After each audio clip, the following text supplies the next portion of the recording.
You could look at any existing socialist country. If you don't want to call them socialist, call them whatever you want. Post-capitalist, whatever. I don't care. Call them camels, window shades. Doesn't matter. As long as you know the countries we're talking about. You can look at any one of those countries, and you can evaluate them in several ways. One, comparing them to what they had before.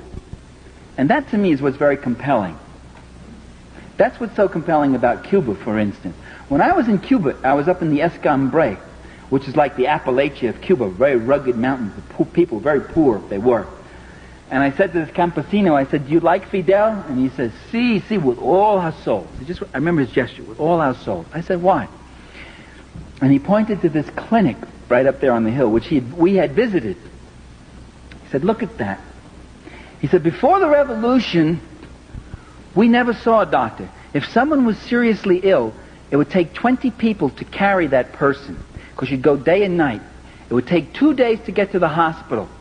First, because it was far away, and second, because you couldn't go straight. You couldn't cross the latifundio lands. The boss would kill you. So you had to go like this. And often when we got to the hospital, the person might be dead by the time we got there. Now we have this clinic up here with a full-time doctor. And today, a doctor in Cuba, when you become a doctor, you've got to spend 2 years out in the country. That's your dedication to the people. And a dentist who comes 1 day a week.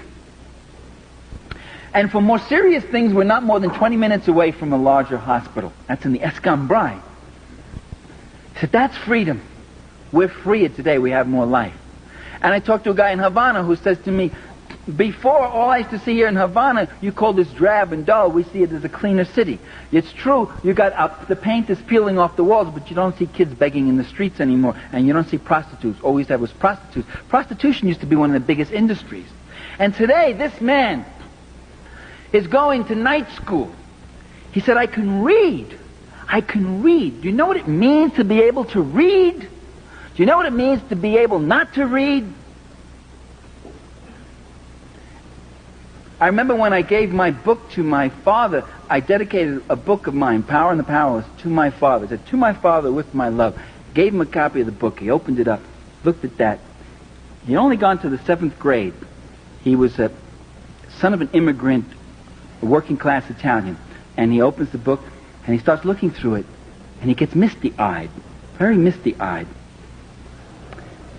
And I thought it was because he was so touched that his son had dedicated a book to him. That wasn't the reason. He looks up to me and says, "I can't read this, kid." I said, "That's okay, Dad. Neither can the students. I mean, that's not something... I mean, don't worry about that. I wrote it for you. I mean, it's your book, and you don't have to read it. You know, it's a very complicated book, academic book." He says, "Yeah, I can't read this book." And the defeat that man felt. That's what illiteracy is about. That's what the joy of literacy programs is. That's why in Nicaragua you got people walking proud now for the first time. They were animals before. They weren't allowed to read. They weren't taught to read. So you compare a country to what it came from, with all its imperfections, and those who demand instant perfection. The day after the revolution, they get up and say, "Are there civil liberties for the fascists? Are they going to be allowed to have their newspapers and their radio program? Are they going to be able to keep all their farms?" The passion that some of our liberals feel the day after the revolution, the passion and concern they feel for the fascists, the civil rights and civil liberties of those fascists who were dumping and destroying and murdering people before. Now the revolution has got to be perfect. It's got to be flawless. Well, that isn't my criteria. My criteria is what happens to those people who couldn't read. What happens to those babies that couldn't eat, that died of hunger? And that's why I support revolution. The revolution that feeds the children gets my support. Not blindly, not unqualifiedly.